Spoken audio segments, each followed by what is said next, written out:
Kamesar. Bizim makyaj gelmedi.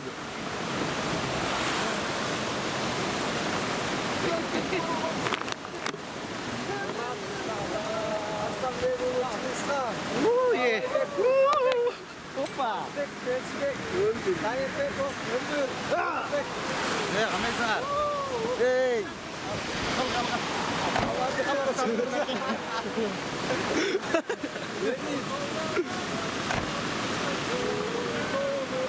Жилокос. Арбаңыздар бүгін Тоқтал сапарына, Тоқтал районына болған сапарымыз арып, Бішкекті көздей сапар тартып жатқан учурубуз. Азыр Чычкан Капчык айылында, Чычкан суусунун боюнда, керемет жараткычтын боюнда Илге уюмунун мүчөлөрү жараткычтын боозуна суктар жасап жаткан учурубуз. Баарыңыздарга салам.